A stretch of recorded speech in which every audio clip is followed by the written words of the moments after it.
bersama-sama mendengarkan, kita telah kita hayati apa yang akan disampaikan oleh guru kita, yang mudah-mudahan untuk menambah ilmu pengetahuan kita di bidang agama dan juga untuk memperkuat iman takwa kita kepada Allah Subhanahu wa taala.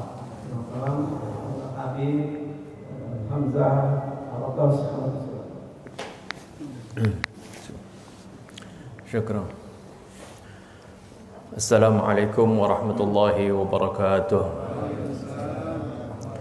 Bismillahirrahmanirrahim. Alhamdulillahilladzi hadana li hadza wa ma kunna linahtadiya laula an hadanallah. Wassalatu wassalamu ala sayyidina Muhammad ibn Abdullah wa ala alihi wa sahbihi wa man jahada fi sabilihi wa walah. Amma ba'du. Para hadirin dan hadirat jamaah bubur subuh yang dimuliakan Allah Subhanahu wa taala. Alhamdulillah wa syukurillah, kita panjatkan senantiasa puja-puji syukur kita kehadirat Allah Subhanahu wa taala atas segala karunia-Nya, rahmat-Nya serta taufik dan hidayah-Nya yang senantiasa tercurah kepada kita.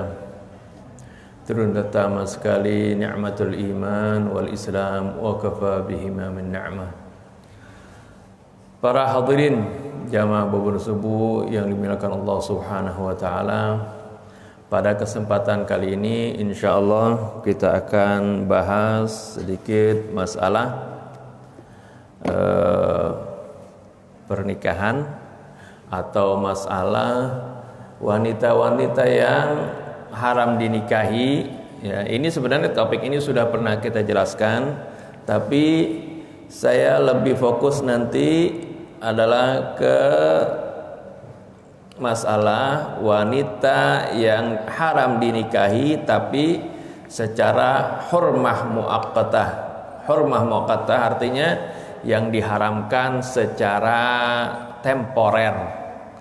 Artinya enggak selamanya diharamkan. Kalau sudah berubah keadaannya maka jadi halal.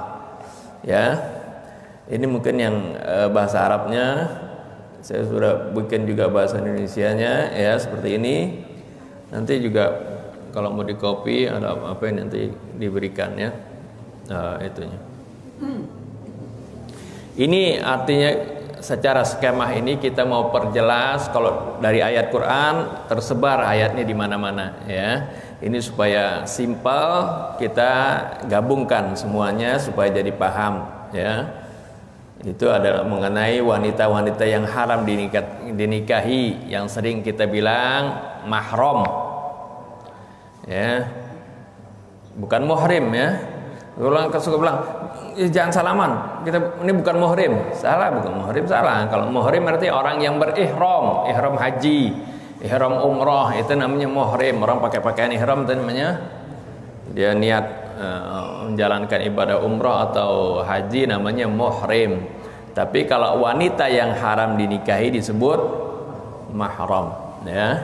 Nah, mahram ini yang haram dinikahi ya ada dibagi dua, yang haram secara permanen, ada yang haram secara temporer. Yang permanen ada dibagi tiga lagi ya, tiga kategori. Yang pertama karena hubungan nasab ya, ini saya jelaskan secara cepat karena ini hal ini sudah pernah kita terangkan dan kita juga sudah paham ya umumnya, yaitu ada ibu ya, ibu sampai ke atas, ibu, nenek dan seterusnya ke atasnya. Ini juga kalau yang ini hubungan ini ya, yang haram secara permanen ini sekaligus enggak batal wudu ya, yang tidak batal wudu. Ya, ada ibu, kemudian anak perempuan ke bawah terus ya, anak perempuan, cucunya, anaknya lagi, cucu, itu maksudnya itu juga termasuk mahram ya. Kemudian saudari ya, saudara kita yang perempuan, baik kakak atau adik ya, yang perempuan. Terus anak dari saudara ya, keponakan istilahnya kan. Kemudian anak dari saudari ya, keponakan dari tadi dari anak laki kah, anak perempuan, pokoknya namanya keponakan itu termasuk mahram. Kemudian bibi dari ayah dan bibi dari ibu, ya. Orang kita bilang orang apa? Encing ya, atau pokoknya encing ya dari ibu atau dari bapak ya, itu mahram. Ini yang hubungan nasab ya, hubungan darah ya. Kemudian ada karena persusuan ya. Itu kata Nabi, ma yahrumu bin nasabi ma yahrumu ma yahrumu bir radha ma yahrumu bin nasab. Apa yang haram karena persusuan itu juga haram karena nasab ya. Apa yang pernah sama jadinya, maksudnya yang ini sama ke sini ya. Seperti apa? Kalau di Al-Qur'an hanya disebutkan ibu susu dengan saudara susu, itu ya termasuk mahram kita.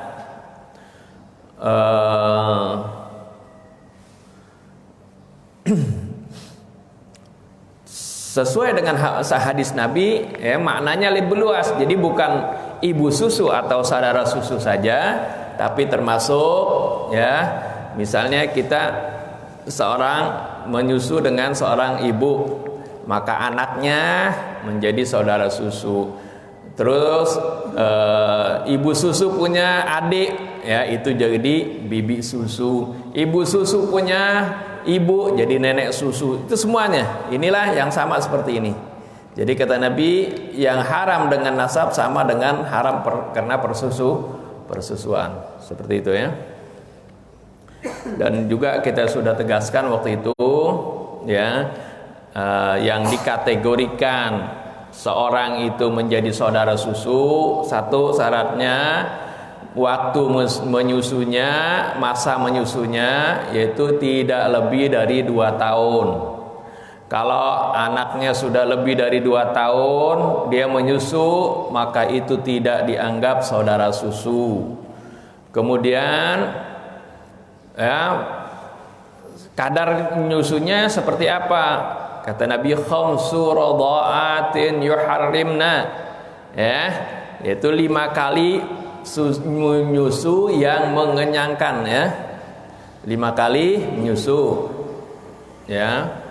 5 kali, apakah dalam sehari dia 5 kali nyusu atau ya berturut-turut, sekarang nyusu besok lagi sampai 5 kali, maka itu dianggap sebagai saudara susu ya.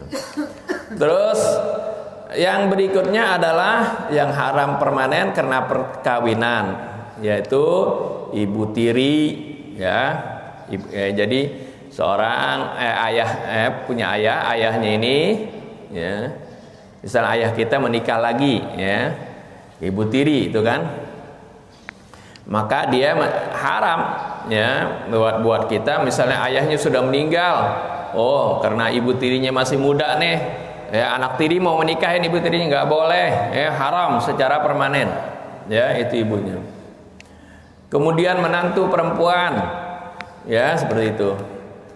Kemudian mertua perempuan, ini permanen ya, ingat permanen. Arti tetap mahram kita. Walaupun kita dengan istri kita sudah bercerai, dengan mertua tetap ya masih itu sebagai mahram. Kemudian anak tiri perempuan, ya anak tiri perempuan. Nah, ini ada catatan ya, biasa dikasih bintang catatan ya. Orang iklan juga suka gitu kan, iklan dapat hadiah sekian tapi taruhin bintang. Oh, syarat dan ketentuan berlaku. Ya. Nah, ini juga ya, anak tiri syaratnya apa? Syarat ketentuannya ya, kalau dia setelah bercampur dengan ibunya. Ya, seorang misalnya menikah, akad nikah nih, ambil seorang janda yang punya anak perempuan ya. Setelah akad nikah dia belum bercampur dengan ibunya itu, dengan wanita yang si janda ini, kemudian misalnya meninggal, maka karena dia belum bercampur dengan si wanita tadi, dia boleh menikah dengan anaknya misalnya, ya. Seperti itu. Selama belum bercampur, ya. Kalau sudah bercampur, maka anaknya menjadi mahram yang permanen, ya. Ini secara cepat saja saya jelaskan, dan ini ada di surah An-Nisa ayat 22 dan 23. Nah, selain yang ini ada yang haram temporer. Artinya haramnya tidak selamanya, ya. Yaitu pertama yang menggabungkan dua saudari, ya. Ya, seorang menikah dengan seorang wanita, dia punya adik, ya, perempuan. Oh, kita mau nikahin dua-duanya, nggak boleh, ya. Tapi kalau misalnya sudah kakaknya sudah meninggal, ya, misalnya, atau dia bercerai, ya, tapi umumnya meninggal, ya, meninggal, kemudian dia menikah lagi dengan adiknya, itu boleh, ya. Artinya ketika dia gabungkan dua ini nggak boleh, haram. Haramnya secara apa namanya? Temporer ini. Artinya haram nggak selamanya. Kalau kakaknya meninggal, istri kita misalnya, kemudian kita mau menikah dengan adiknya, maka itu jadi boleh. Jadi ini makanya Anda bilang haramnya secara temporer, artinya nggak selamanya, seperti itu. Sama seperti ini, seorang menggabungkan istri dengan bibinya begitu, ya, itu juga tidak boleh. Kita seorang menikah, kecuali kalau istri meninggal, kemudian dia menikah dengan bibinya istri, ya, itu boleh. Ya, kalau digabungkan sama istrinya kita nikahin, bibinya istri juga kita nikahin, itu tidak boleh. Ini juga menunjukkan, lihat ya, kalau yang haram temporer ini juga bukan mahram, ya. Batal wudhu tetap. Jadi makanya tadi ipar itu, adik ipar itu tetap batal wudhu, ya. Nggak boleh berdua-dua nama adik ipar. Kalau nggak ada istrinya kita, ya, nggak boleh. Ini dilarang. Bahkan ini sering kejadian, artinya hal-hal yang diharamkan bisa terjadi. Makanya Rasulullah pesankan benar-benar, alhamu, kata al-maut. Ipar itu bagaikan kematian, maksudnya itu bahaya, jangan nganggap sepele. Oh, ini kan adik ipar istri saya, adik istri saya gitu, ipar saya. Belum, kan dia tetap mahram, ya, dia tetap batal wudhu, ya, seperti itu. Dengan bibinya juga seperti itu, ya. Menikah lebih dari 4 ini haram, ini nggak boleh, ya. Tapi secara temporer, kalau misalnya ada yang meninggal satu, ya, dia istrinya udah 4, ada yang meninggal, ya boleh tambah lagi, ya, supaya tapi tetap jumlahnya jadi 4, ya. Ada orang seperti itu, ya. Ibarat ban mobil ada hilang satu, kayaknya oleng dia. Jadi itu. Ini saya terangkan secara cepat aja. Nanti kalau misalnya ada pertanyaan baru gitu. Saya mau fokus nanti ke yang di sini, ya. Kemudian wanita yang masih dalam masa wanita yang bersuami, ya, dia masih ada suaminya, ya haram lah, ya. Wanita bersuami itu haram dinikahi. Tapi kalau dia sudah bercerai, ya, dan sudah habis iddahnya, ya, jadi boleh lagi kan, ya, kan ini haram temporer.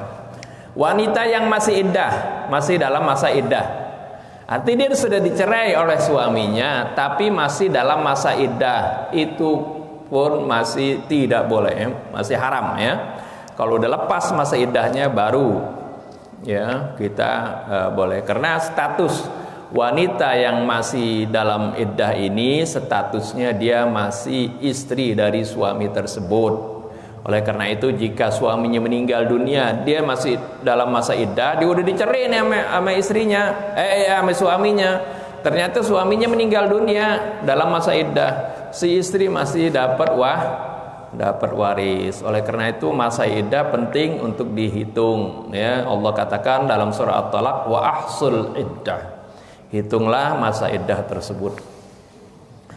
Berikutnya adalah istri yang sudah ditalak 3, ya.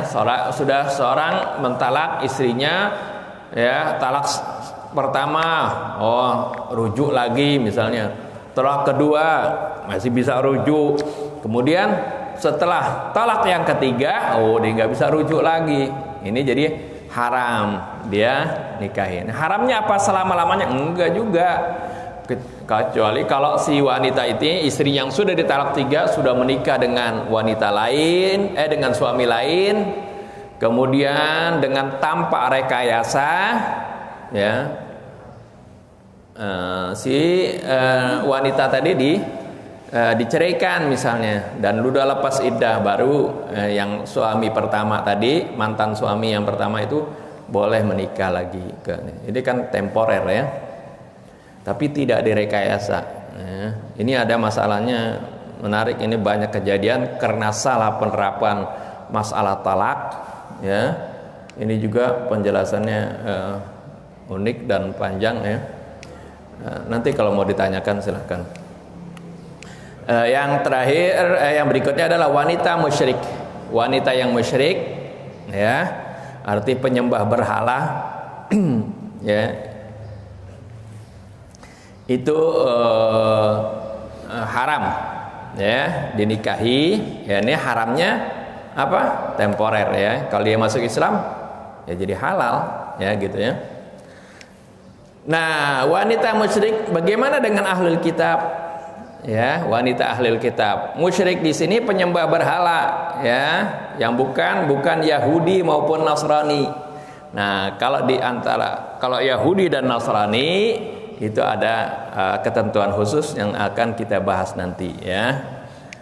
Terakhir, mungkin dulu di slide yang pertama yang Anda terangkan, Anda lupa menerangkan memasukkan wanita pezina, pelacur, itu juga haram, ya, dinikahi berdasarkan surah An-Nur ayat 3. Nanti juga kita baca ya.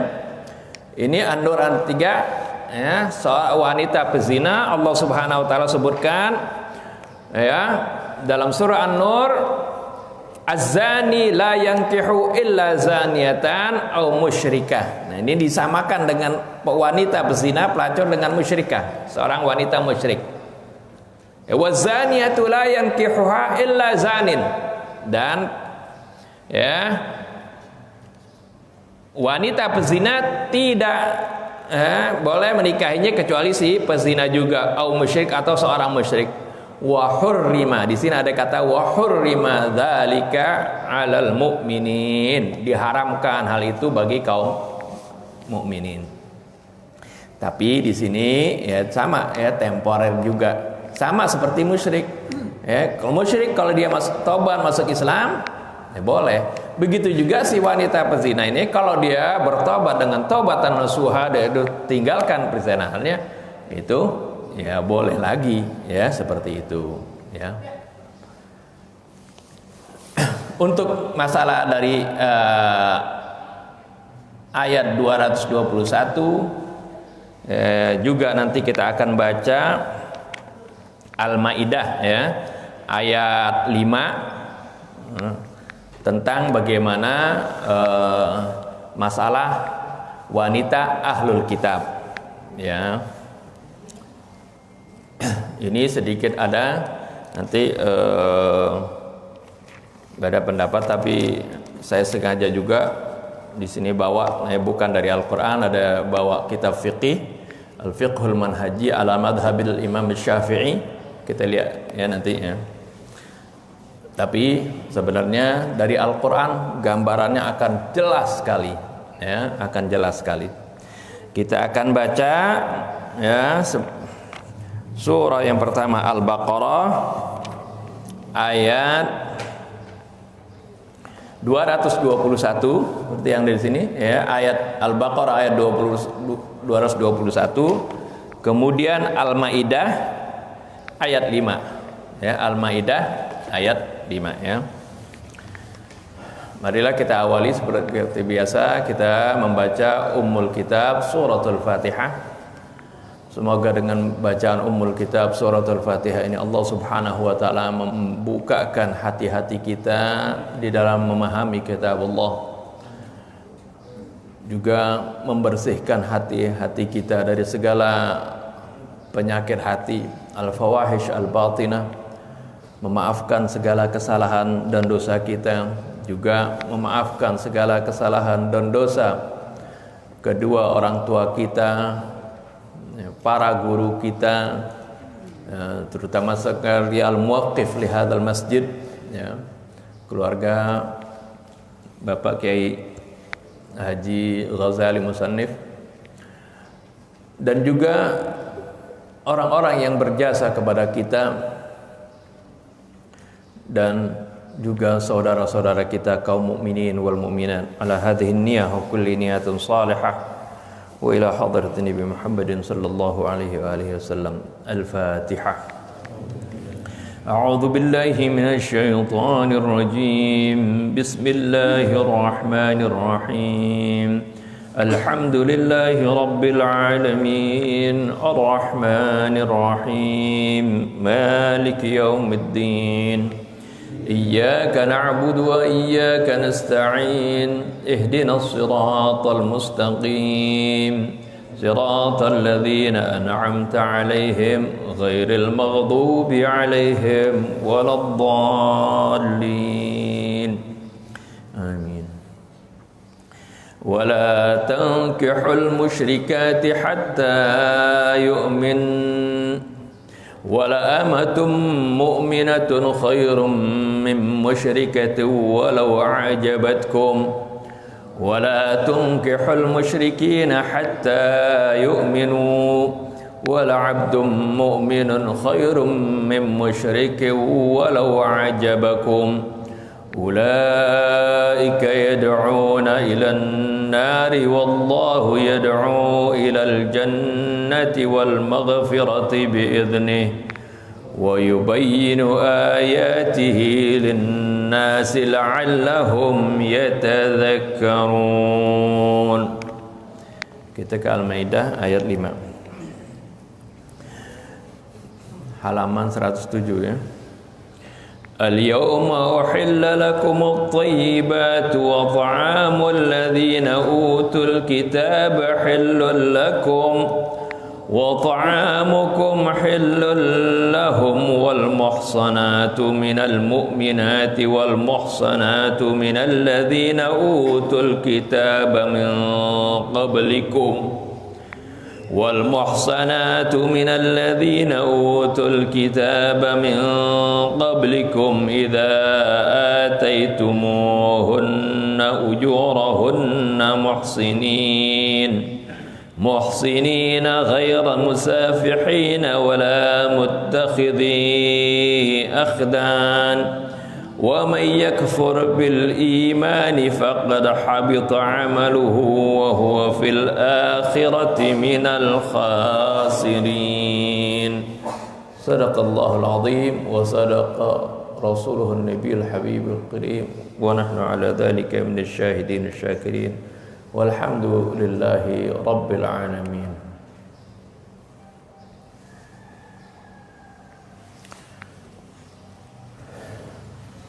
Kita baca ya ayat ya surah Al-Baqarah 221. Allah Subhanahu wa taala tegaskan di sini wala tankihul musyrikati hatta yu'minna. Janganlah kalian menikahi atau jangan kalian menikah ya dengan al-musyrikat, wanita-wanita musyrik ya, wanita-wanita musyrik, wanita-wanita penyembah berhala, penyembah patung dulu ya, atau penyembah api dulu, penyembah matahari ya, itu namanya musyrikat. Hatta yu'minna, sampai mereka beriman. Ya, kalau mereka sudah beriman, silakan, kayak itu boleh. Ya, jadi boleh. Lihat, saya garis besar di sini, saya garis bawahi di sini, hatta yu'minna, sehingga mereka beriman. Allah tidak katakan hatta yuslimna. Ya, hatta yuslimna, sampai mereka Islam, enggak. Sampai mereka beriman. Lihat, tingkatan iman lebih tinggi dari Islam. Maksudnya apa? Ya, sekarang ini banyak ya Kasihan wanita-wanita keluarga yang memiliki anak gadis, dia tertipu ya. Misalnya ketika datang seorang ya yang kaya, ganteng misalnya melamar anaknya, tapi ternyata dia non muslim. Kemudian karena dia cinta kepada anak kita, ya anak gadisnya ini misalnya, kemudian dia ngaku, kemudian dia masuk Islam. Dia masuk Islam. Nah, sebenarnya ya kalau berdasarkan ayat ini ya jangan diterima dulu. Lihat benar nggak keislamannya. Apa dia masuk Islam karena pengen mendapatkan wanita? Secara hukum fikih ya, secara hukum kalau dia sudah bersyahadat kemudian kita nikahkan, sah nikahnya ya, karena Islam itu seorang yang masuk Islam maka ya ketika dia mengucapkan 2 kalimat syahadat maka berlaku baginya segala hukum Islam ya, artinya boleh dia saling menikah. Akan tetapi lihat kalimatnya ini Al-Quran teliti sekali. Al-Quran ya, menjaga kita supaya jangan kita ini kejeblos ya. Allah kita katakan tidak hatta yuslimna, tidak sampai mereka masuk Islam, tidak, tapi hatta yu'minna, sampai mereka beriman. Ya, sebab banyak kalau orang hanya mengaku Islam, ya kejadian kan, terutama kalau anak kita itu seorang wanita, ya kita punya anak gadis, datang pemuda yang asalnya musyrikah, kemudian dia mau melamar, ya kita nggak terima karena dia seorang musyrikah. Ya, kalau wanita kita perempuan, baik dia musyrikah atau dia ahli kitab, nggak boleh ya, tetap haram. Apakah dia Yahudi atau Nasrani, nanti ahli kitab ini kita akan bedakan kalau bagi laki-laki ya. Tapi kalau bagi perempuan, ya kalau ada seorang laki-laki, seorang musyrik atau dia ahlul kitab, Yahudi atau Nasrani, tidak boleh ya, tidak ada sedikit pun ayat yang membolehkan itu. Itu tidak boleh. Nah ini karena tidak boleh, akhirnya dia masuk Islam deh, kan jadi boleh tuh. Tapi Allah ingatkan hatta yu'min, sampai mereka beriman dulu. Sebab dulu orang-orang Badui setelah perjanjian Hudaibiyah itu banyak berbondong-bondong masuk Islam.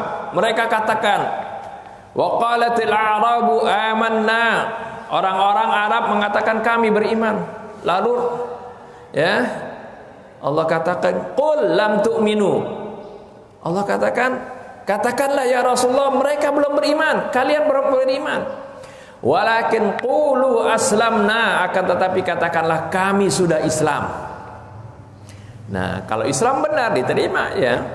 Tapi kalau dikatakan dia sudah beriman, belum. Walamma yadkhulul imanu fi qulubikum, keimanan itu belum lagi masuk ke dalam hati kalian. Kalian sudah mengucapkan 2 kalimat syahadat, ya kalian muslim, tapi keimanan itu perlu pembuktian.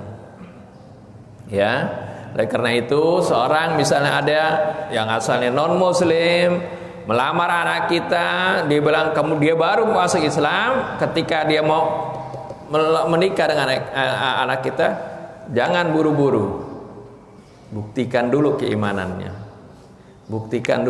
sebab banyak ya kita tahu, mungkin sering dengar di media sosial bagaimana seorang wanitanya muslimah dinikahi oleh seorang yang asalnya non muslim, kemudian dia masuk Islam, setelah dinikahin dibawa, kemudian dikembali murtad ya, akhirnya si anak perempuannya juga murtad, masuk ke dalam agama Kristen seperti itu. Nah ini karena Allah Subhanahu wa taala udah ingatkan hatta yu'minna, bukan hatta yuslimna. Ini ya kita ingatkan ya, hati-hati seperti itu ya. Allah kemudian mengatakan wala amatum mu'minatun khairum min musyrikatin walau a'jabatkum. Sungguh seorang budak perempuan itu lebih baik dari seorang musyrikah, walaupun si musyrikah ini menawan kalian, menarik hati kalian. Ya, dia cantik, dia kaya, ya, dia keturunan orang bangsawan misalnya. Walau ajabatkum, seorang hamba saya masih lebih baik dari mereka. Sebaliknya, walat tunkihul musyrikina hatta yu'minu. Jangan kalian menikahkan. Kalau tadi jangan menikah, la tankihu. Kalau ini jangan kalian nikahkan. Artinya jangan kalian nikahkan anak gadis kalian, adik kalian, ya, kepada al-musyrikin, kepada seorang musyrik. Ya, hatta yu'minu, sama seperti di atas, sampai mereka benar-benar beriman. Bukan hatta yuslimu, ya.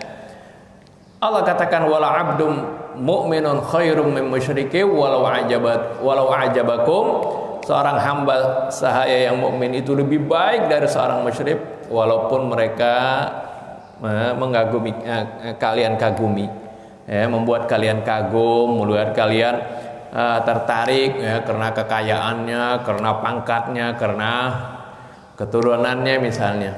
Ulaika yad'una ilan nar, karena mereka itu akan, ya, menyuruh ke api neraka, mengajak ke neraka. Jadi anak kita jangan sembarangan dikasih, ya, nanti dibawa ke neraka.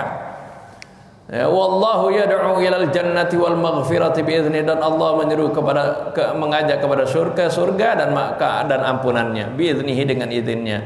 Wa yubayyinu ayatihi lin-nasi la'allahum yatadzakkarun, dan Allah menjelaskan ayat-ayatnya kepada manusia agar supaya mereka mengambil pelajaran. Ini tentang pengharaman wanita musyrikah, ya, dan pengharaman, ya, menikah dengan wanita musyrikah, maupun, ya, pengharaman wanita yang muslim, ya, menikah dengan seorang musyrik. Ya, di sini, ya, Allah Subhanahu wa taala, baik laki-laki ataupun perempuan, kalau musyrik tidak boleh, ya.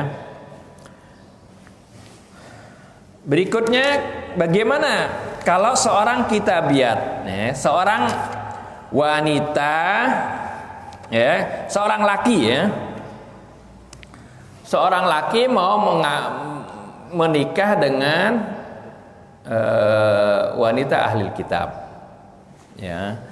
Nah, wanita ahli kitab Allah bedakan di sini, berbeda dengan wanita musyrikah, ya. Ahli kitab itu, ya, Yahudi dan Nasrani, ya. Kan ahli kitab itu mengakui Nabi Isa sebagai Tuhan, gitu, ya. Tetap Allah bedakan di sini, di Al-Qur'an dibedakan. Baca surah Al-Bayyinah, ya.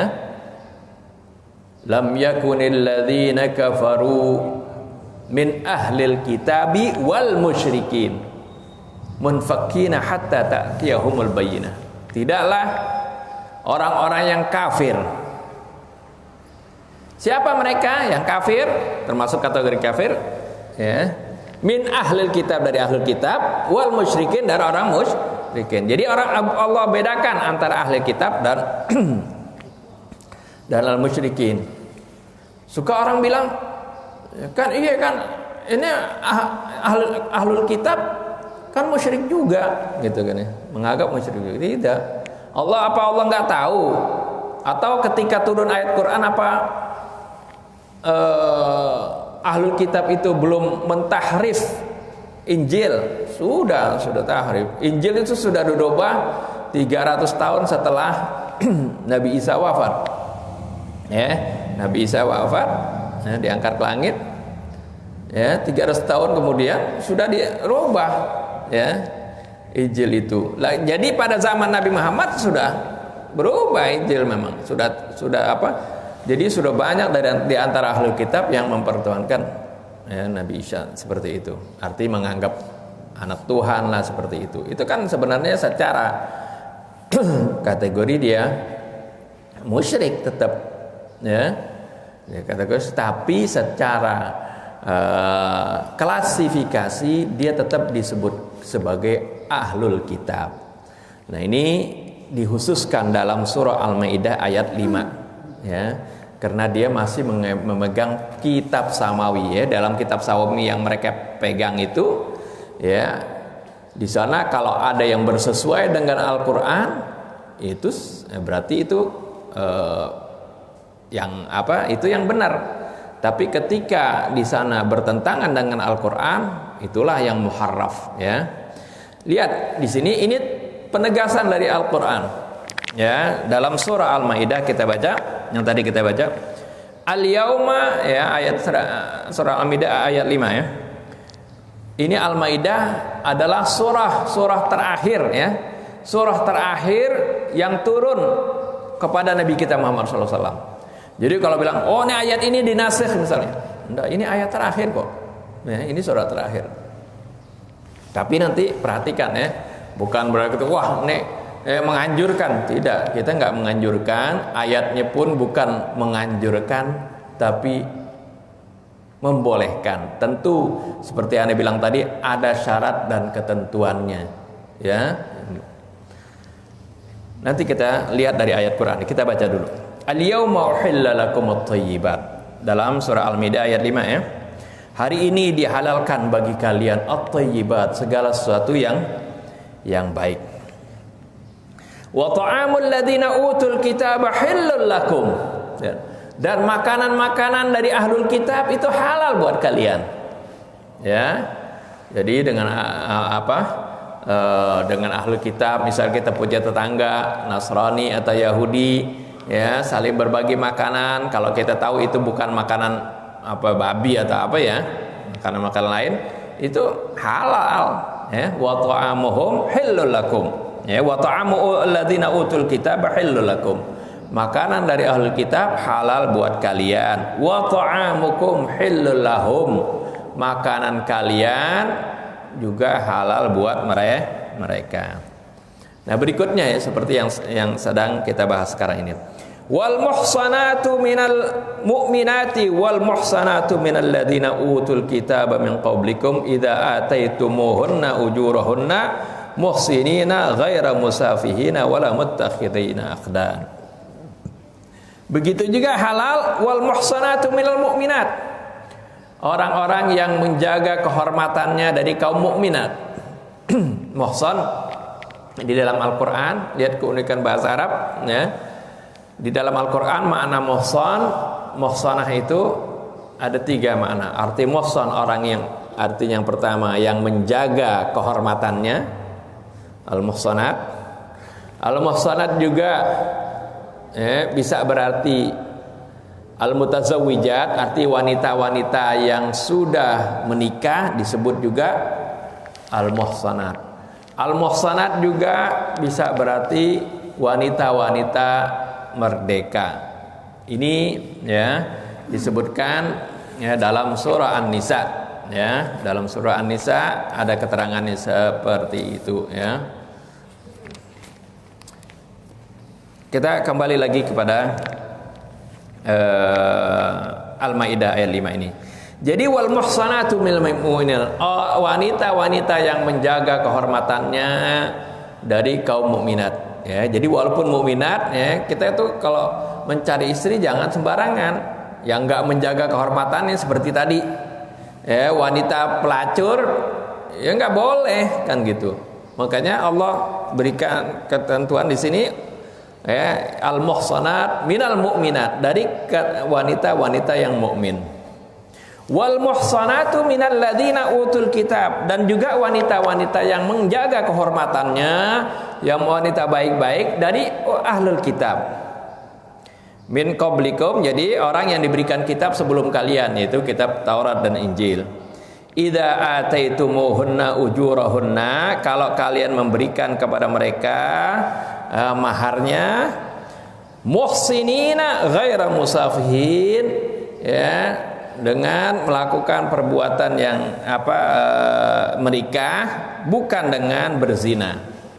Ya, muhsinin dengan menjaga kehormatan, yaitu dengan menikah, ghairu musafihin, bukan ya untuk berzina ya. Wala muttakhidhi akhdanin, atau bukan dijadikan sebagai wanita simpanan atau istilah sekarang teman tapi mesra gitu ya. Tapi benar-benar dinikahi ya.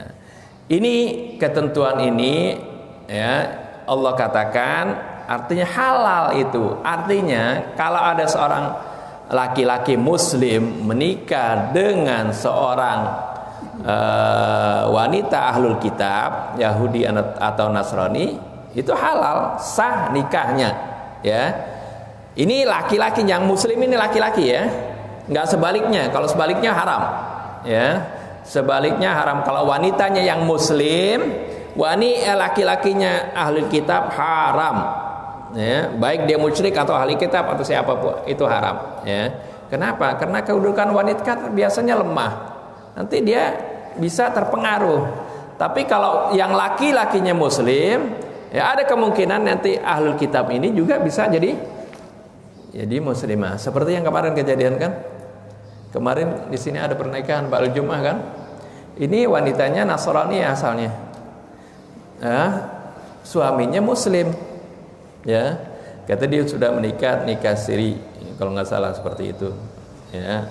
Yang berbicara langsung Ustadz Hafid di sini ya, dinikahkan itu. Pernikahannya sah atau tidak? Sah menurut Al-Quran, pernikahannya sah ya. Tapi saya katakan sah ini bukan berarti saya menganjurkan. Kalimat dalam Al-Quran juga nggak menganjurkan ya laki-laki yang muslim, terutama ya di Indonesia ini ya, untuk menikah dengan wanita-wanita ahli kitab ya, tidak ya, tidak. Kalimatnya pun di dalam Al-Quran ya, Al-Quran nggak bisa dibelok-belokin lihat. Al-Quran di ayat ini bilang, ada nggak perintah wa ankihu seperti tadi, wala tankihu ya, wa ankihu. Dalam ayat Quran yang lain perintah kita menikahkan ya, baik anak kita laki-laki atau anak perempuan. Perintahnya apa?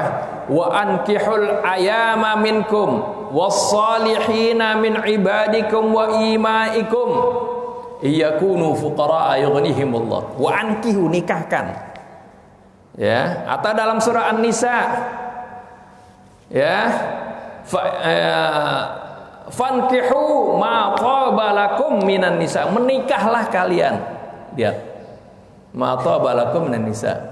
Tapi kalau di ayat ini bukan nggak disuruh nikah, tapi dibilang sah ya, ini halal.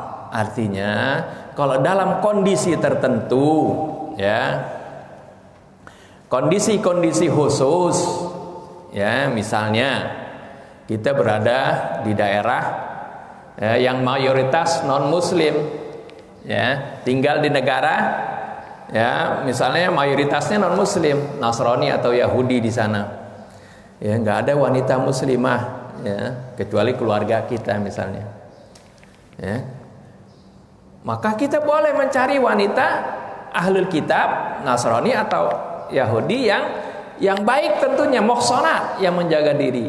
Nah itu boleh seperti itu ya, itu diperbolehkan karena dalam kondisi tertentu ya, seperti itu. Di sini yang harus diperhatikan di sini ya, ini Allah membolehkan bukan berarti menganjurkan ya, bukan berarti menganjurkan karena atau memerintahkan, tidak ya. Di sini enggak ditulis di sini ya. Di dalam surah Al-Maidah disebutkan wa may yakfur. Nah di sini perhatikan, saya tulis merah juga, wa may yakfur bil imani faqad habita amaluhu wa huwa fil akhirati minal khasirin. Dari kalimat ini mengandung ya, ini walaupun ini dihalalkan, ini dibolehkan, ini sah, tapi ini mengandung resiko ya. Di sini barang siapa yang kafir setelah beriman, maka amalnya akan gugur. Artinya kalau dia menikah dengan wanita Nasraniyah atau Yahudiyah, kemudian dia sampai terbujuk oleh wanita tersebut sampai dia pindah agama, Allah ingatkan di sini, barang siapa yang kafir setelah beriman, maka amalnya akan gugur. Artinya walaupun dibolehkan, ini mengandung resiko besar. Oleh karena itu ya, Anda katakan walaupun ini sah tapi tidak dianjurkan. Oleh karena itu kalau di Indonesia Anda bilang banyak ulama misalnya melarang itu. Wajar karena tapi kalau kita bilang enggak sah, itu bertentangan dengan Al-Qur'an. Kalau dibilang itu tidak boleh, ini bertentangan dengan Al-Qur'an. Al-Qur'an bilang halal lakum. Ya, Al-Qur'an bilang halal. Oleh karena itu ya seperti yang kemarin misalnya ya, kemarin saya menikahnya sirri ya.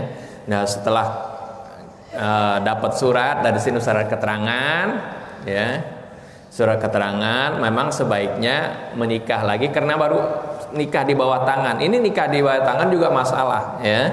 Kalau zaman dulu nikah di bawah tangan antara ya muslim dengan muslim ya, muslim dengan muslimah menikah ya di bawah tangan, nikah siri istilahnya. Kalau zaman dulu ya kita nggak nyalahkan bapak-bapak kita, kakek-kakek kita yang kadang-kadang nggak pakai surat nikah kan?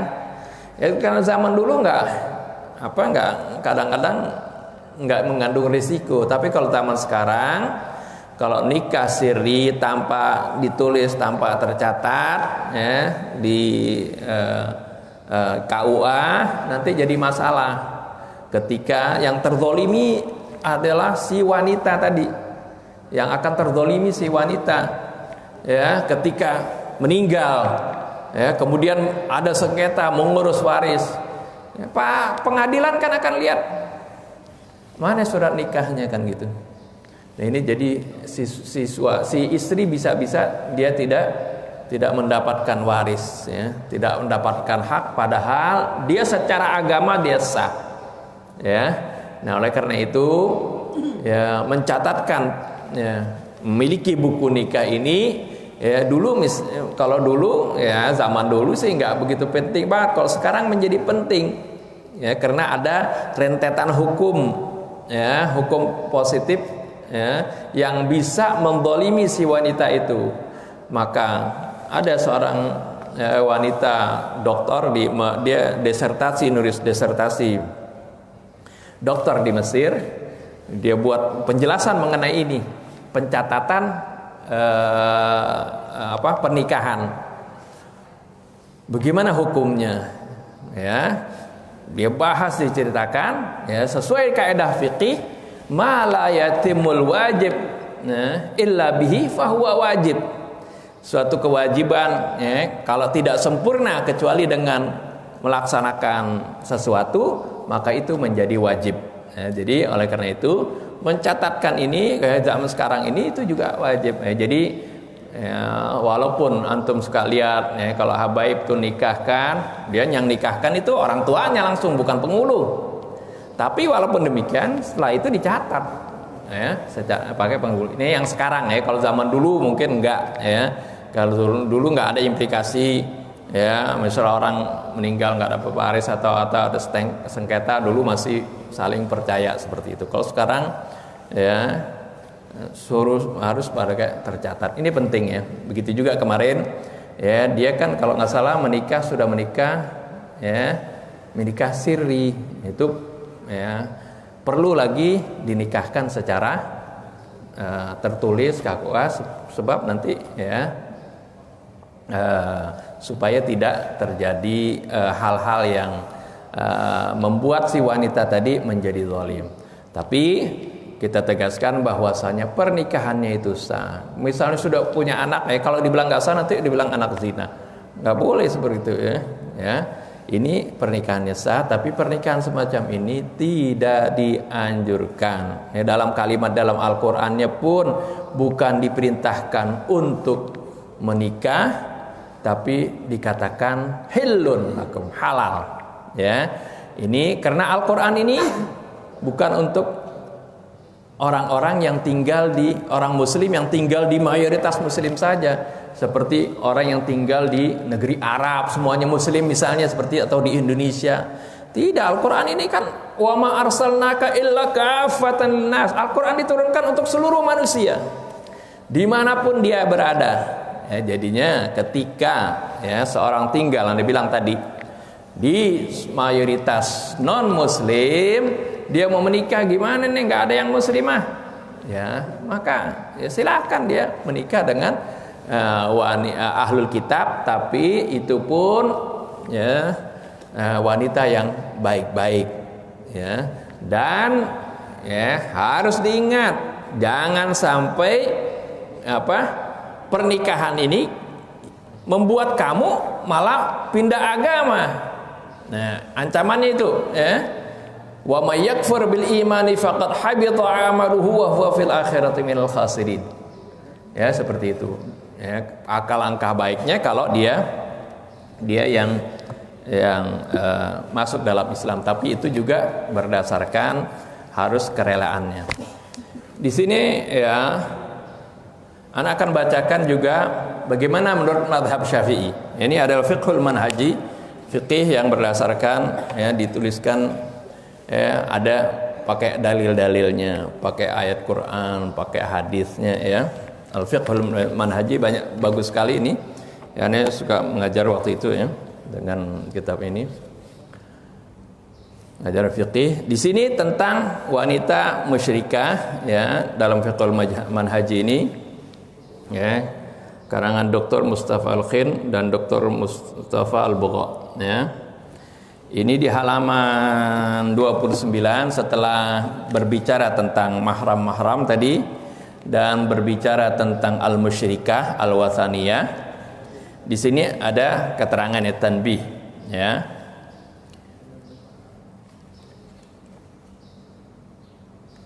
Yang pertama, la yajuzu lil mar'atil muslimati an tatazawwaja bi rajulin ghairi muslimin. Yang pertama ya, harus diingat, tidak boleh bagi wanita yang muslim menikah dengan laki-laki yang bukan muslim, mahma kanat diyanatuhu, walaupun agamanya agama apapun, apakah dia ahlul kitab atau ghairu ahlul kitab, apa musyrikah atau ahli kitab, pokoknya kalau dia seorang wanita, dia tidak boleh ya menikah kecuali seorang muslim atau mukmin ya. Li'anna lizauji wilayatun 'ala zaujah. Kenapa demikian? Karena bagi suami itu memiliki kekuasaan terhadap istri, biasanya kan dia lebih dominan suami itu terhadap istri. Wala wilayata li kafirin 'ala muslimin, dan tidak boleh ada kewalian di sini bagi orang kafir terhadap seorang muslim. Wali anha la ta'manu indahu 'ala dinihi, karena dia juga tidak aman agamanya kalau dia di bawah suami yang non muslim. Di annahu la yu'minu bihi ya, la yu'manu bihi, karena dia tidak ya, merasa aman ya. Ini ngambil ayat Quran, wala yaj'alallahu lil kafirina 'alal mu'minina sabila, dan Allah tidak jadikan bagi orang kafir ya jalan untuk ya menguasai kaum mukminin. Dan juga firman Allah yang tadi 221, wala tunkihul musyrikina hatta yu'minu wala 'abdun mu'minun khairum min musyrikin walau a'jabatkum, dan seterusnya. Fa idza aslama, kalau dia masuk Islam ya, maksudnya si laki-laki, halat lahu, halal bagi dia ya kalau masuk Islam ya, kalau udah masuk Islam ya, seperti itu. Wa idza aqada 'alaiha qabla islamika dal aqdu batila, kalau dia akad nikah sebelum Islam, nih kalau wanita ya, si muslimahnya wanita, dia akad dulu sebelum si laki-lakinya nih masuk Islam, maka akadnya batil, akadnya tidak sah. Ini kalau si wanita yang muslimah ya, bukan sebaliknya ya. Ya, ini wanita muslimah, artinya lagi bercerita tentang wanita muslimah nggak boleh kepada laki-laki agama apapun. Wa wajibat tafriqu bainahuma fawran, wajib dipisahkan antara keduanya secara segera. Fa in hasala wat'un kana dzalika zina, kalau terjadi ya persetubuhan maka itu adalah perzinahan. Ini tadi bagi si wanita yang muslimah. Berikutnya yang kedua, tanbih yang kedua. Yajuzu lil muslimi ayyatazawwaja yahudiyatan aw nasraniyah. Wajib boleh bagi seorang ya, bukan wajib.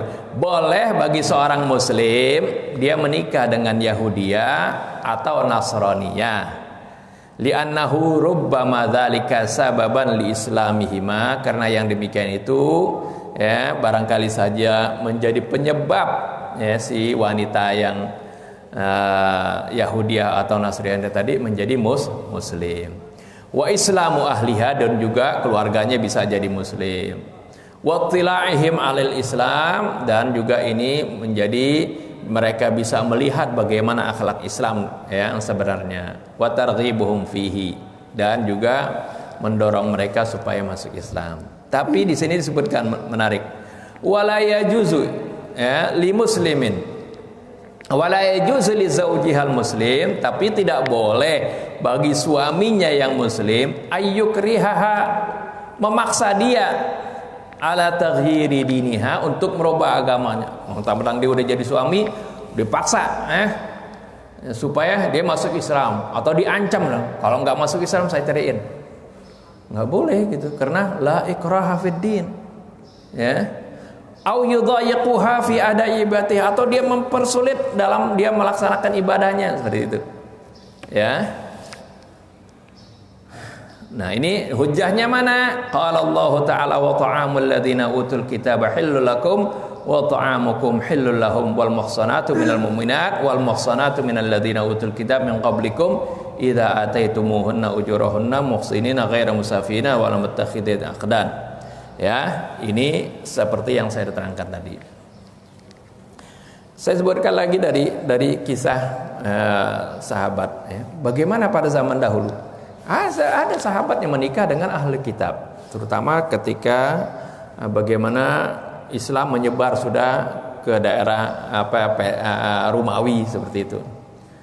Di antaranya Hudzaifah bin Yaman menikah dengan seorang Nasraniyah. Ya, ketika menikah dia disuratin, ditegur oleh waktu itu khalifahnya adalah Sayyidina Umar bin Al-Khattab radhiyallahu anhu. Dia ditegur oleh Sayyidina Umar ya, kalau nggak disuratin atau dipanggil gitu ya, ditegur oleh Sayyidina Umar, kenapa kamu menikah dengan ahli kitab? Terus Hudzaifah bin Yaman bilang, emangnya tidak boleh, apakah haram? Sayyidina Umar bilang tidak haram. Tapi bagaimana kamu ya, dengan ya, saudari-saudari kamu yang mukminah begitu ya. Artinya secara haram tidak haram, tapi kalau masih banyak wanita-wanita muslimah, mukminah, kenapa pilih yang Nasraniyah? Bukankah al-mu'minuna wal mu'minatu ba'dhum awliya'u ba'd? Wanita ya, orang mukmin baik laki-laki maupun perempuan itu saling menjadi wali pelindung satu sama lain. Kalau ya, orang mukminnya menikahnya dengan Nasraniyah, dengan Yahudiyah, sehingga orang wanita muslimah ya mereka tidak boleh menikah selain seorang muslim, nanti akhirnya dia akan ya terzalimi ya, atau bahkan dia bisa menikah dengan sembarangan orang seperti itu. Nah, ini ya pertimbangan Sayyidina Umar bin Khattab. Ini jeli apa itunya. Melihat seperti tadi. Jadi ini ayat bukan dihapus, ini ayat surat terakhir. Sah seperti yang kemarin kejadian itu, pernikahannya sudah sah. Ya. Akan tetapi jangan intip ngambil ayat ini kemudian sembarangan itu ada wanita Nasraniyah ini dinikahkan. Ya bukan ya, kecuali kalau dia sudah muslim ya, muslimah gitu ya. Menikahkan dia masih ahli kitab ya, sedangkan kita ini di mayoritas kaum muslimin ya. Ini ayat Quran ini ya untuk arti dalam keadaan darurat Allah Subhanahu wa taala berikan dispensasi pada keadaan yang darurat seperti itu. Atau misalnya yang sudah kejadian seperti tadi ya tadi. Jadi saya terangkan ini ya, menjelaskan hukum duduk persoalannya secara benar menurut Al-Quran, tapi ya bukan berarti kita menganjurkan, bukan berarti saya menganjurkan, tapi biar tahu, biar faham kedudukannya menurut Al-Quran, menurut ya, apa yang dilakukan oleh para sahabat, ya, dan juga aqwal ulama tentang itu, ya.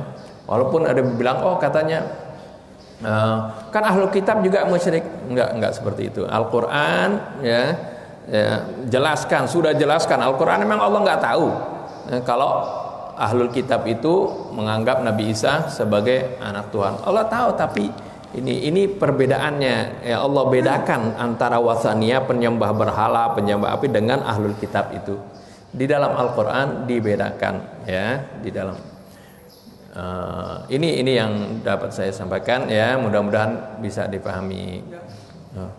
Fadhal, kalau ada pertanyaan silakan. Fadhal. Saya mau tanya, tadi kan ada adik kakak nggak boleh dinikahkan, Nggak boleh digabung, ya. Begini, ada di tempat saya, kakaknya ini sudah 10 tahun mandul, nggak bisa punya anak lagi, sudah dikatakan sama dokter bahwa dia mandul. Akhirnya kakaknya ini mempersilahkan, udahlah kalau gitu nikahin adik saya. Jadi kakaknya yang menyuruh menikahkan adik saya. Kalau kamu punya keturunan dari nanti adik saya, sudah dinyatakan karena 10 tahun udah mandul. Jadi kita gimana kalau seperti itu? Tapi dicampur lagi satu rumah. Tapi karena disuruh dia sama kakaknya. Nggak boleh, ya. Perintah Allah atau larangan Allah nggak bisa dibatalkan oleh, walaupun alasan itu, kecuali kalau si kakaknya rela berpisah, cerai, ya. Dia bercerai walaupun masih hidup, ya. Dia bercerai dengan kakaknya, kemudian dia bercerai baik-baik istilahnya, ya. Dia menikah dengan adiknya. Tapi ini berat, ya, walaupun perempuan masa sih seperti itu, ya. Tapi ya harusnya si laki-laki, ya, walaupun kalau nggak punya keturunan, ya, dia harus bersabar, tetap berusaha. Saya punya saudara, ada bibi saya 15 tahun nggak punya anak, tapi setelah 15 tahun alhamdulillah punya anak. Berdoalah, ya, Rabbi la tadharni fardan wa anta khairul warithin. Baca doanya Nabi Zakaria, ya. Rabbi la tadharni fardan wa anta khairul warithin, ya. Dianjurkan juga, ada seorang, ya,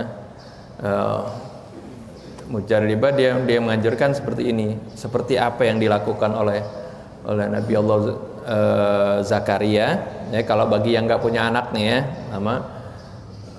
ketika si istri setelah selesai haid, ya, hendaknya dia jangan bercampur, dan si laki-laki hendaknya puasa berbicara, ya. Nabi Zakaria kan gitu, ya. Ya, tanda-tanda dia mau punya anak, dia puasa. Inni nadartu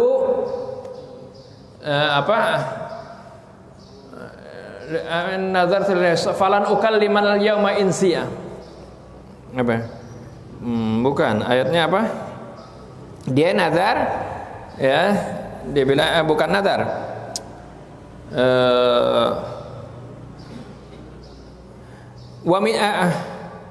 Dia minta tanda-tandanya, ya Allah, tanda-tanda kan dia diberikan bisyara dia bakal punya anak. Tanda-tandanya apa? Ayatuka alla tukalliman nasa salasata ayamin illa ramza. Tukallima, lihat sebentar. Ya. Perhatikan di sini. Nabi Allah dalam surah Al-Imran ayat 41. Qala rabbi ij'al li ayah, qala ayatuka alla tukalliman nasa salasata ayamin illa ramza. Wadhkur rabbaka katsiran wasabbih bil 'ashyi wal ibkar. Ya. Nabi Zakaria bertanya, ya, bagaimana tanda-tandanya, ya? Saya kan punya anak. Ya, dia tanda-tandanya yaitu kamu tidak berbicara kepada orang kecuali isyarat saja, ya. Wadhkur rabbaka katsiran, dan ingatlah Tuhanmu banyak-banyak, dan bertasbihlah di pagi dan sore, seperti itu. Jadi ada yang seorang peneliti, dan dia sudah mencoba ratusan orang berhasil seperti itu. Jadi bagi yang nggak punya anak, ya, berdoalah banyak-banyak pada Allah, dan ketika berusaha, ketika si istrinya itu selesai haid, ya sudah suci, jangan berkumpul dulu selama 3 hari. Dan 3 hari ini si laki-laki ya diusahakan jangan berbicara kecuali bertasbih ya.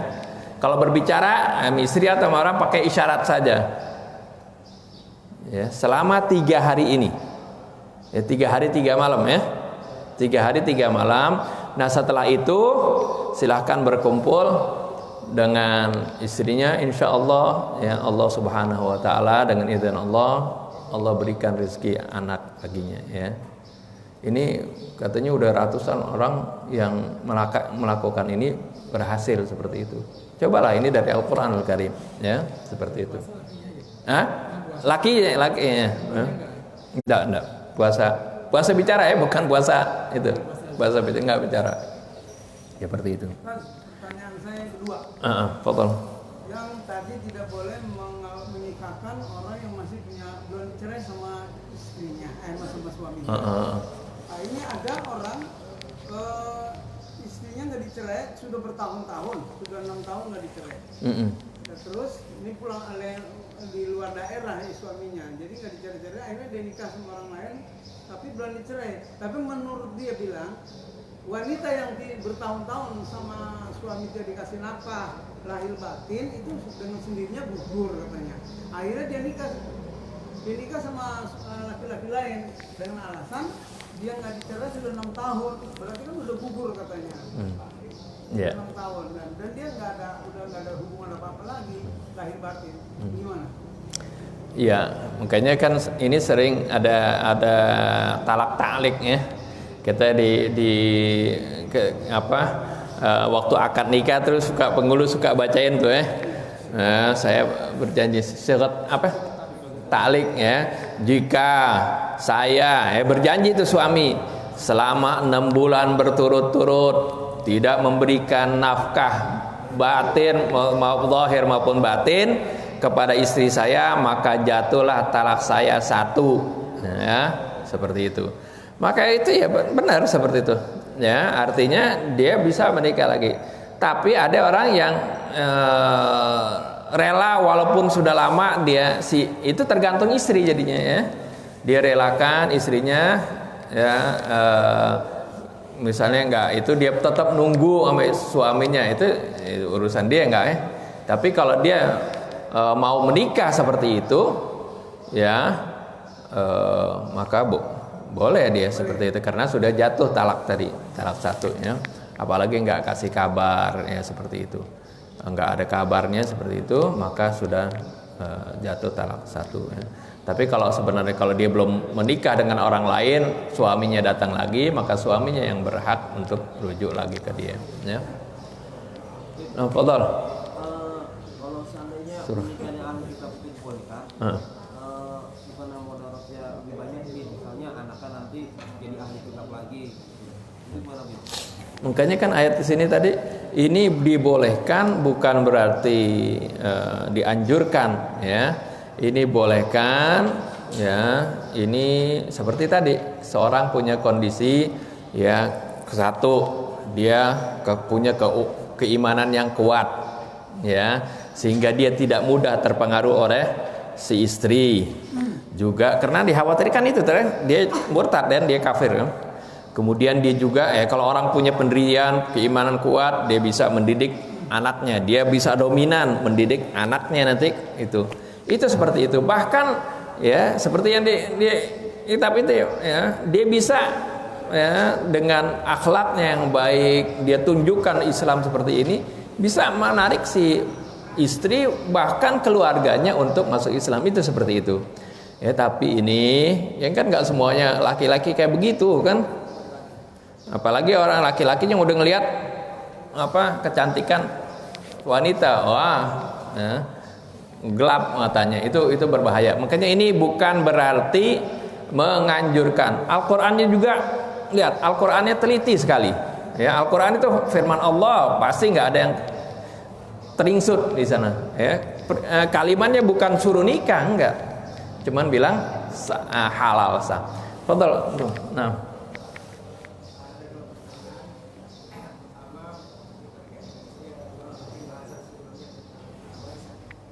Yang pertama, ada seorang ini nyata ya, perempuan muslim, dia menikah dengan seorang laki-laki yang sudah masuk Islam, jadi sama-sama besar. Berjalannya waktu,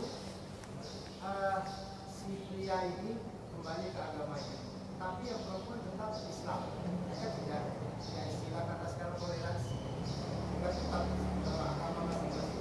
Nah, bagaimana status perkawinan mereka setelah si suami itu pindah agama, kemudian anaknya sendiri setelah suami pindah ini termasuk Cina apa bagaimana? Itu yang pertama. Yang kedua, seorang anak, katakan anak ini meninggal lebih dulu dari orang tua, ya.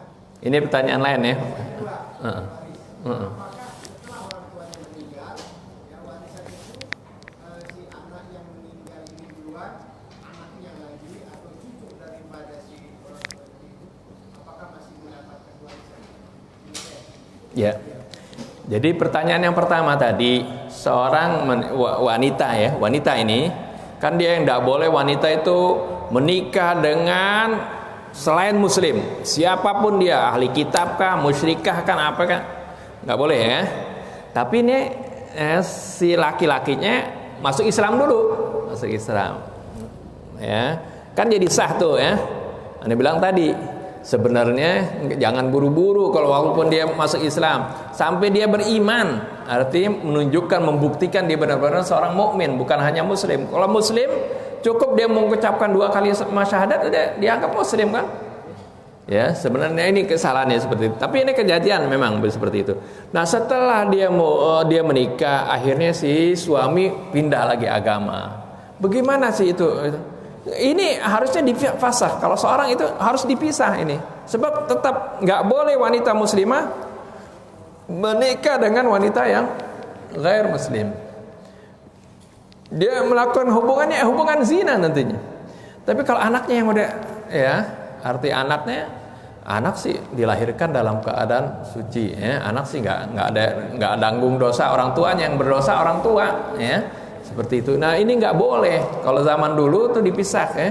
Wanita-wanita dulu anaknya Nabi kita Muhammad SAW, Zainab ya, ketika turun larangan ini, ayat ini kan suaminya masih Abul As itu masih musyrik.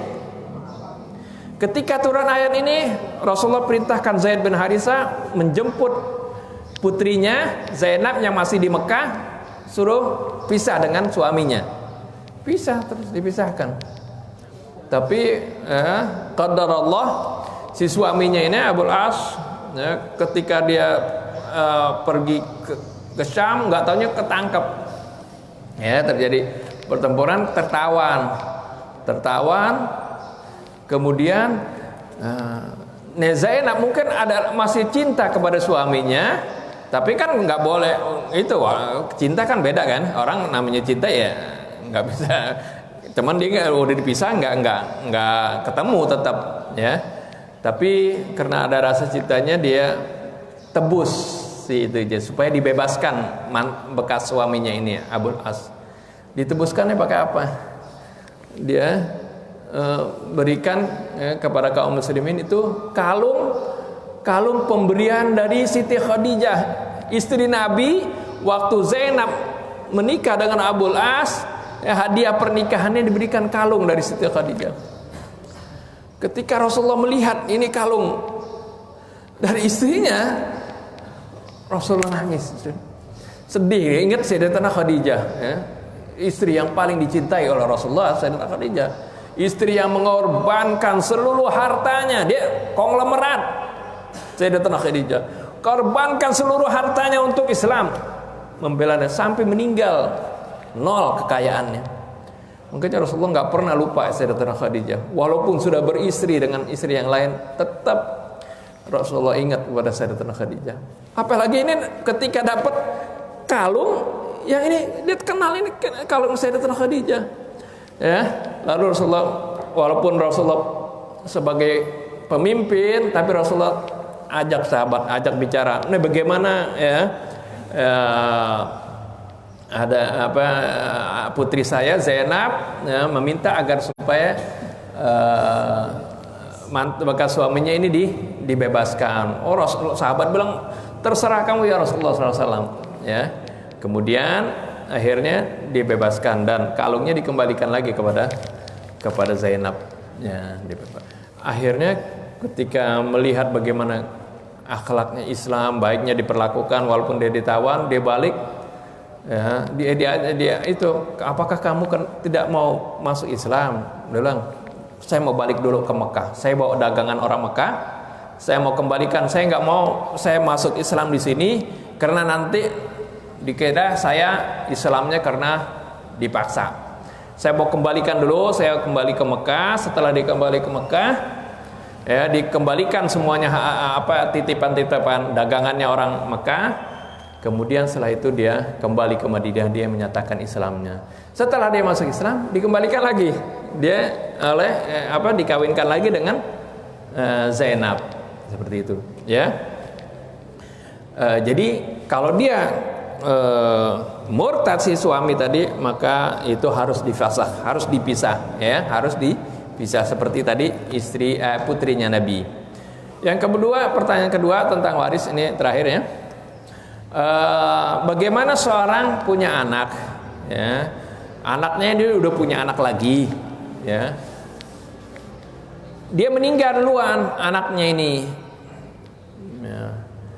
Baru kemudian setelah itu si bapak meninggal, ya, apakah si anak ini dapat menggantikan posisi ayahnya? Nah ini hujahnya mana? Firman Allah Subhanahu wa taala dalam surah An-Nisa ayat ke-9, ya. Wal yakhshal ladzina law taraku min khalfihim dzurriyyatan dhi'afan khafu 'alaihim falyattaqullaha wal yaqulu qawlan sadida. Hendaklah merasa khawatir, ya, seorang yang kalau meninggalkan di belakang mereka keturunan yang lemah, yang mana ya, mereka khawatir akan kehidupannya nanti. Jadi anak-anak cucunya ini kan anak-anak yang lemah, ya. Dia kan anak yatim, ya. Ya, ini Allah ingatkan jangan sampai meninggalkan keturunan yang lemah ini nanti. Lemah ekonominya karena dia nggak punya harta dari orang tuanya. Pada saat orang tuanya meninggal, kakeknya dapat warisan dari orang tuanya. Kok ketika si kakek meninggal dia nggak dapat? Ya, maka ini di Mesir sejak tahun 48 di Al-Azhar dibuat keputusan, ya, bahwasanya cucu itu dia mendapatkan, ya, warisan menggantikan orang tuanya. Begitu juga di kompilasi hukum Islam di Indonesia itu cucu tetap dapat, ya, seperti itu. Nah, dia menggantikan posisi orang tuanya, ya. Kalau ya yang cucu ini anak laki, dia menggantikan posisi orang tuanya, dia sebagai laki. Kalau dia anak perempuan, dia menggantikan posisi orang tuanya, tapi dia sebagai bagian perempuan, gitu ya. Menggantikan posisinya, tapi dilihat dia laki-laki atau perempuan, dia sesuai dia laki-laki atau perempuan, seperti itu, ya. Nah ini saja yang dapat saya sampaikan. Apa coba Pak? Satu lagi. Ada satu masalah, seseorang bisa dalam proses pengadilan, kemudian dia punya pacar, dan ini kecelakaan, dia sudah membawa segera menikah, sementara dia kan masih istri orang, itu termasuk. Iya. Dia masih belum bercerai kan, masih proses ya. Artinya kalau pacaran kan sesuatu yang tidak dihalalkan dalam Islam, ya, sesuatu yang diharamkan, ya. Wala muttakhidhi akhdan tadi, muttakhidhi akhdan artinya, ya, mempunyai istri simpanan, nggak boleh seperti itu. Maka ya tetap dia ya statusnya dia orang lain, ya, bahkan itu ya perbuatan dia adalah perbuatannya yang diharamkan oleh Allah Subhanahu wa taala, ya. Berpacaran itu jangan dijadikan kebudayaan. Ini ada perbuatan, ya, perbuatan yang diharamkan oleh Allah Subhanahu wa taala. Sekarang ini orang sudah banyak permisif masalah ini, ya. Kalau bahkan ada ibu-ibu kadang-kadang bangga, anak saya sudah punya pacar. Ya, nggak ada bangga ini, ya. Kalau punya calon istri, ya, calon suami silahkan, ya, datang secara resmi, ya, nikahkan langsung, ya, nikahkan. Jangan pacar-pacaran jalan-jalan berduaan, itu bukan mahramnya, ya. Ini ya, masuk dalam firman Allah, wala taqrabuz zina innahu kana fahisyatan wa sa'a sabila. Jangan kalian mendekati zina, ya. Allah tidak langsung larang jangan berzina di sini, tapi ya dari mendekatinya saja sudah dilarang, karena ya, kalau sudah dekat itu ya, bisa hal-hal berbagai hal bisa terjadi, ya. Ya, analisa ini saja yang dapat saya sampaikan. Ya, mudah-mudahan bermanfaat. Billahi taufiq wal hidayah. Wassalamualaikum warahmatullahi wabarakatuh.